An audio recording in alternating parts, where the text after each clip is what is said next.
హైదరాబాద్ మూసాపేట్లో భారీ అగ్ని ప్రమాదం జరిగింది. ఎలక్ట్రిక్ వాహనాల సర్వీసింగ్ సెంటర్లో మంటలు చెలరేగాయి. పెద్ద ఎత్తున మంటలు ఎగసిపడ్డాయి. ఎలక్ట్రిక్ వాహనాలు పూర్తిగా కాలి బూడిదైపోయాయి. ఫైర్ సిబ్బంది మంటల్ని అదుపు చేశారు.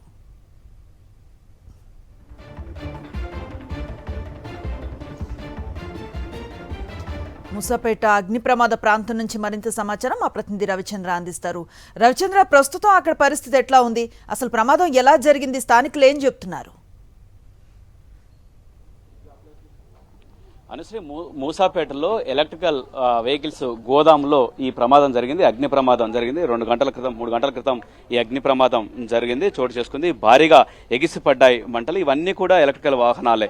80 నుంచి 100 వాహనాల వరకు ఉండొచ్చు. ఇవన్నీ కూడా రిపేర్కి వచ్చినటువంటి ఎలక్ట్రికల్ వాహనాలని ఈ గోదాంలో తెచ్చిపెట్టడం. దగ్గరలో ఎలక్ట్రికల్ వాహనాలకు సంబంధించి సర్వీసింగ్ పాయింట్ ఉంది. అక్కడి నుంచి తెచ్చేసి ఇక్కడ గోదాంలో పెడుతుంటారు. ఈ గోదాంలో పాడైనటువంటి ఏదో ఒక పార్ట్కి సమస్య వచ్చినటువంటి వాటిని ఇక్కడ తీసుకొచ్చేసి పెడుతుంటారు. ఇవన్నీ ఒకదాని పక్కన ఒకటి ఈ విధంగా పెట్టడంతో షార్ట్ సర్క్యూట్ కావడంతో ఈ సంఘటన జరిగి ఉండవచ్చని అధికారులు అంచనా వేస్తున్నారు. ఎప్పుడైతే ఈ అగ్ని ప్రమాదానికి సంబంధించిన సమాచారం తెలుసుకున్నారో వెంటనే అగ్నిమాపక సిబ్బంది వెంటనే హుటాహుటన ఇక్కడికి చేరుకున్నారు. 4 ఫైర్ ఇంజన్లతోటి మంటల్ని ఎగిసి పడుతున్నట్టు మంటల్ని కంట్రోల్ చేసేట్టుగా ప్రయత్నం చేశారు. ఇవన్నీ కూడా చూడొచ్చు. ఇప్పుడు ఇక్కడ ఉన్నట్టుగా బ్యాటరీ సెల్స్ అవన్నీ అక్కడ చూస్తున్నాం. ఆ విధంగా అక్కడొకటి ఆ విధంగా కనిపిస్తున్నాయి. అవన్నీ కూడా ఎక్కువగా అంటే ఫైర్ అధికారులు ఎక్కువ మంటలు ఆరిపెట్టిన ప్రయత్నంతో నీళ్లు స్ప్రే చేయడంతో ఈ విధంగా చూడొచ్చు. అన్ని కూడా ఎలక్ట్రికల్ బ్యాటరీకి సంబంధించి, అంటే ఇవన్నీ కూడా లిథియం అయాన్ బ్యాటరీకి సంబంధించి అయి ఉండవచ్చు. ఈ విధంగా చూడొచ్చు. ఇక్కడ కూడా ఒక బంచెస్ కట్ట కూడా ఈ విధంగా ఉందని చెప్పుకోవచ్చు. ఇవన్నీ కూడా ఎలక్ట్రికల్ వాహనాలు, ఎలక్ట్రికల్ గోదాంలో జరిగింది. ఇవన్నీ ఎలక్ట్రికల్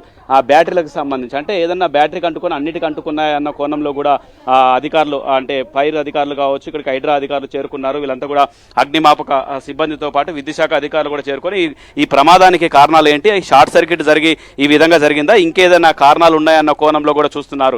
అయితే ఇక్కడ గోదాం ఇక్కడ మొత్తం పారిశ్రామిక వాడలెక్క ఉంది. అంతేకాకుండా ఇటువైపు కూడా రెసిడెన్సీ ఏరియా ఉంది, అంటే నివాసాలు ఉన్నట్టుగా ప్రాంతం కూడా ఉన్నది. అయితే ఈ విధంగా ఒక్కసారిగా మంటలు ఎగిసిపడటంతో పక్కన ఉన్నట్టుగా కాలనీ వాసులు కూడా భయభ్రాంతులకు గురయ్యారు. ఇక్కడ ఉన్నట్టుగా చూడొచ్చు. ఈ కాలనీలో ఉన్నట్టుగా నివాసాలు కూడా భయభ్రాంతులకు గురయ్యారు.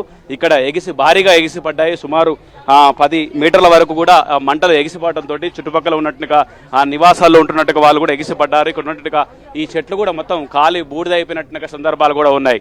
ఈ విధంగా చూడొచ్చు. ఎలక్ట్రికల్ గోదాంలో అంటుకున్నట్టుగా మంటలు. మొన్న అమీర్పేటలో కూడా ఇదే విధంగా అగ్ని ప్రమాదం చోటు చేసుకుంది. భారీగా అగ్ని ప్రమాదంతో భారీగా ఆస్తి నష్టం జరిగింది. ఇవాళ కూడా ఎలక్ట్రికల్ గోదాంలో జరిగినట్టుగా ఈ అగ్ని ప్రమాదంతో కూడా ఆస్తి నష్టం జరిగింది. ఎలాంటి ప్రాణ నష్టం జరగలేదు. అసలు ఈ గోదాం ఎవరిది ఏందన్న కోణంలో కూడా అటు పోలీసులు, అంతేకాకుండా అగ్నిమాపక శాఖ సంబంధించిన అధికారులు కూడా మాట్లాడుతున్నారు. ఒకసారి వాళ్ళు మాట్లాడుతున్నారు. లైవ్ లో కూడా చూద్దాం. అగ్నిమాపక శాఖ అధికారులు మాట్లాడుతున్నారు. ఒకసారి వాళ్ళతో కూడా మాట్లాడించే ప్రయత్నం చేద్దాం.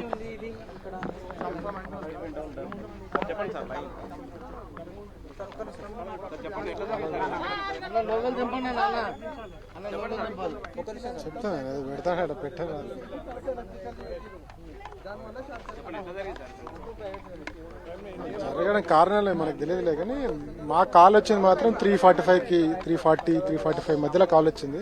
ఇమీడియట్గా నియర్ బై వెహికల్ అయిన సనత్ నగర్ వెహికల్, జ్యూరిడిషన్ వెహికల్ అయిన కూకట్పల్లి, అన్నపూర్ణ బౌజర్.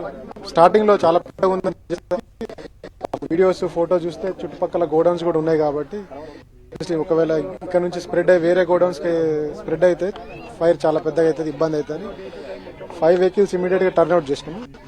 అది సనత్ నగర్ వెహికల్, కూకట్పల్లి, అన్నపూర్ణ, మాదాపూర్ అనేటివి 2 బౌజర్స్. అవి double the capacity of MPTs. Normal vehicle కన్నా వాటర్ డబుల్ కెపాసిటీ ఉంటుంది. సో ఇమీడియట్ గా అవి టర్న్అవుట్ చేసినాం. First Sanath Nagar vehicle reach అయింది. రీచ్ కాగానే తెలిసింది లోపల ఈవీ వెహికల్స్ పార్క్ చేసి ఉన్నాయని, ఇది ఛార్జింగ్ స్టేషన్ అని తెలిసింది.